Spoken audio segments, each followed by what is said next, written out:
tunga lafiya ka san 2024 programme e maa min be no ko terrain ti bolo terrain be tunga lafiya bolo banangoroni kaw fe no terrain kelen la bela jele titre foncier di 15/20 ibe se ka dogo ni sara kalo ero war keme duruni bi wolonvla ani saba awo ero war keme duruni bi wolonvla ani saba fo san kele o konnala walma ero war keme saba ni bishege kalo tan ani shegin konnala terrain yere musakai se fo wari million nani ani wa keme ni kla terrain sara la terrain papier ale be ke itay e mami fana be no ko terrain bi bolo ibe fe ka jo amusaka beti bolo yoroni kele e se ki se no tunga lafiya ka tona ni oye parie no so jo ton o kuma la san ba flani muwa anan to sebon ulu damnena villa simple ale million muwa ani wore aton wari ero war keme duru ani bishegi etage duplexi ale million binani ani flay aton wari ero war keme wolonvla ani bishegi ni fe ka ito sebe awle anga nega juru strala e mami fana be no ko appartement kadi tunga lafiya na appartement ke banangoroni kaw fe no appartement songo e million muwa ani nani ibisa ale fana dogo ni sara ero war keme wolonvla ani muwa fo san nani o konnala awo san nani tunga lafiya nana tunga range ulu lafiya likama op mala anga nega juru stra ayo bamba 00223 72 18 42 47 walma 00336 41 94 03 80 tunga lafiya ka lagini femi malende munu sigleme jamana ko ka ubeka seka so kelengelen soro ba maliba ali konnala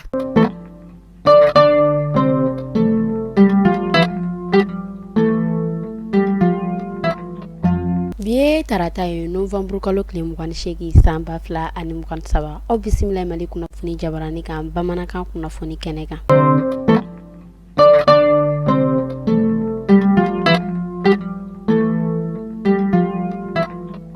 kunnafoni daminɛna an b'aw ladɔnniya k'a fɔ an ka kɛnyɛrɛye ekɔlisow ni an bɛ olu wele ko ekɔli privé a yirala k'a fɔ olu yɛrɛ kɔni kalan o yɛrɛ kɔni daminɛ kunu tɛnɛndon novembre kalo tile 27 san 2027 kɔnɔna na o y'a yira k'a fɔ olu yɛrɛ kɔni bɛna ni chance o yɛrɛ kɔni di fanga tigilamɔgɔw ma kalo kelen ɲɔgɔn kɔ walasa kumaɲɔgɔnya ani u ka ko olu bɛ se ka sigi sen kan cogoya min na o tɛmɛnen kɔfɛ kalandenw olu yɛrɛ kɔni kɛlen ka u yɛrɛ ye kalanso la kunu o kɛla nisɔndiyaба ye olu ma ani kalanden somaw olu yɛrɛ kɔni ma kosɛbɛ o hukumu kɔnɔna na kalan karamɔgɔw olu yɛrɛ kɔni kamana galen don ka sabu kɛ olu yɛrɛ kɔni bɛ ka jɔrɔ ni kalanden ninnu olu yɛrɛ kɔni ka examen ko ye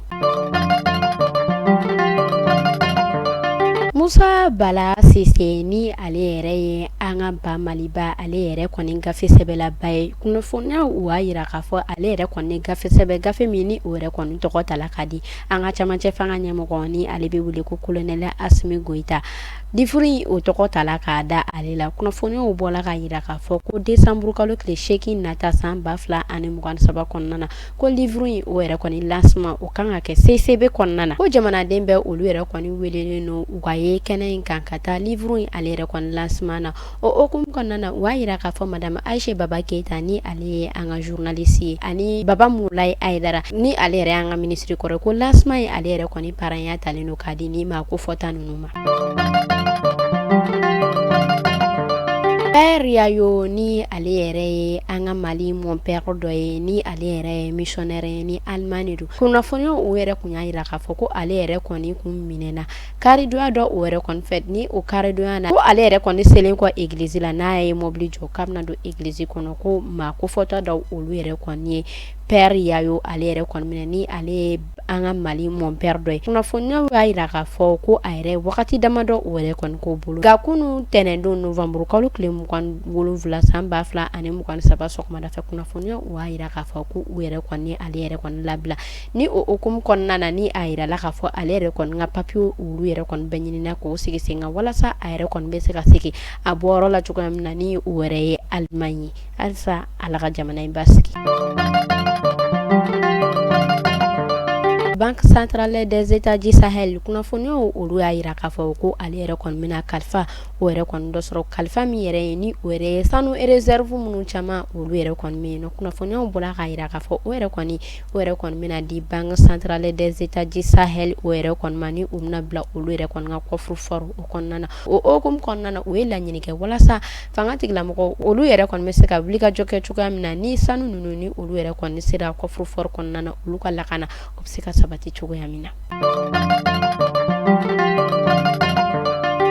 yɛrɛ ni olu yɛrɛ kɔni ka baara bɛnnen no logement sociaux o yɛrɛ ko kun kan ko ka kunnafoniyaw olu y'a yira k'a fɔ maa dɔw olu yɛrɛ kɔni bɛ yen nɔ minnu ni olu yɛrɛ kɔni tɛ ka so in ale yɛrɛ kɔni sara a sara cogo cɛnin na o hukumu kɔnɔna na fanga tigilamɔgɔ olu yɛrɛ kɔni wulila k'u jɔ maa minnu ni u tɛ ka so a yɛrɛ kɔni sara a kɛcogoya la ko u yɛrɛ kɔni bɛna olu yɛrɛ kɔni caman ko olu labɔ so in kɔnɔna na.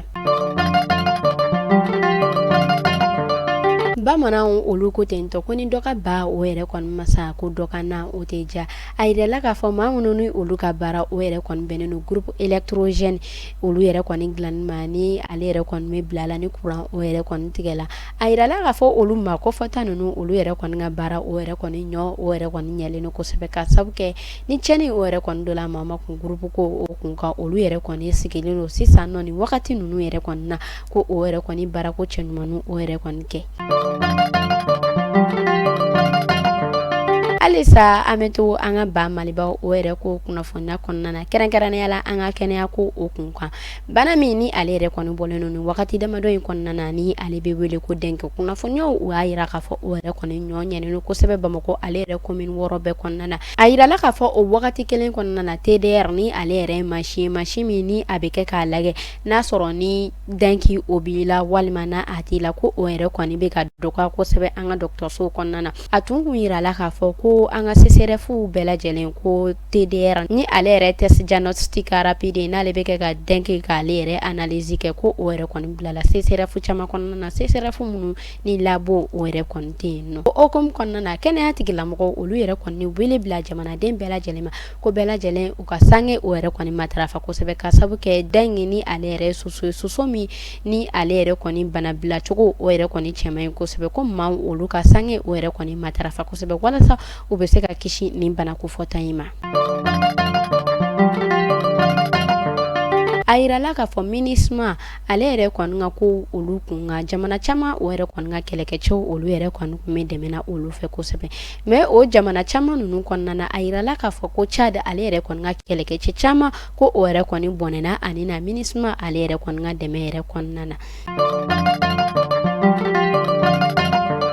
An bɛ taa Sikaso Kɛnɛdugu a yirala k'a fɔ jɛkulu dɔ o yɛrɛ kɔni sigila Kɛnɛdugukaw olu fɛ yen nɔ sibiridon novembre kalo tile 25 san 2023 kɔnɔna na jɛkulu yɛrɛ sigila kun min kama o de ye furuko kunkan ko ye ni an bɛ ale wele ko mariage o y'a yira k'a fɔ olu yɛrɛ kɔni bɛ jɛkulu in sigi walasa mariage olu ko olu bɛ se ka nɔgɔya cogoya min na a tɔgɔma misɛnninw ani fɛn min yɛrɛ ye a kɛlɛmisɛnninw o bɛ se ka nɔgɔya cogoya min na o hukumu kɔnɔna na o y'a yira k'a fɔ olu ye ŋaniya in yɛrɛ sigi kunba min yɛrɛ kama walasa fɛn min tɔgɔ ye ko divorce ni an bɛ ale wele ko furusa o yɛrɛ ɲɔ o bɛ se ka dɔgɔya dugu kɔnɔna na ŋaniyasigi o yɛrɛ kɔni jala Kɛnɛdugu fanga tigilamɔgɔw olu ɲɛ kosɛbɛ ni olu y'a yira k'a fɔ u yɛrɛ kɔni bɛna wulikajɔ kɛ ka nin jɛkulu in ko u dɛmɛ u ka baara ko fɔta la ko k'a sabu kɛ furusa o yɛrɛ kɔni bɛ ka caya kosɛbɛ jamana kɔnɔna na.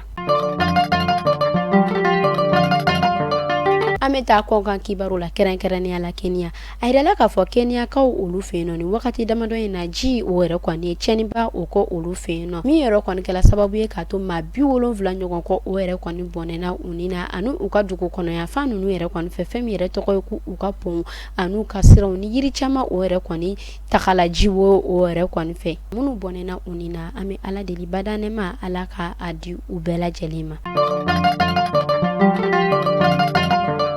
An bɛ taa Senegali a yirala k'a fɔ karidon novembre kalo tile 26 san 2023 o bɛna kɛ don ye don min yɛrɛ kɔni kɛla don barikama ye kosɛbɛ ni o bɛna to Senegalikaw olu yɛrɛ kɔni ka histoire kɔnɔna na a yirala k'a fɔ o dimanche don olu yɛrɛ kɔni sera ka baara cɛɲumanba kɛ baara cɛɲuman min ni o yɛrɛ kɔni ye transplantation rénale ko olu yɛrɛ kɔni sera ko o baara ko o yɛrɛ kɔni sigi sen kan o ka dɔgɔtɔrɔso kɔnɔ dɔgɔtɔrɔso min ni ale bɛ wele ko hôpital militaire de Ouakam ko olu yɛrɛ kɔni sera ka transplantation rénale o yɛrɛ kɔni baara o yɛrɛ kɔni siɲɛ fɔlɔ o k'u fɛ yen nɔ karidon baara min ni o yɛrɛ kɔni kun ni o bana yɛrɛ kɔni kun ye maa olu kun minɛ kosɛbɛ ni u kun bɛ wuli ka taa u ka jamana kɔkan la ka taa a furakɛli o kɛ yen nɔ u b'a yira k'a fɔ sisan kɔni olu yɛrɛ kɔni bɛ ka se ka o baaraw u yɛrɛ kɔni kɛ u yɛrɛ kɔni ka jamana kɔnɔna na min kɛra nisɔndiya ani bonya ni karamaba ye u ka kɛnɛya tigilamɔgɔw olu yɛrɛ kɔni ma.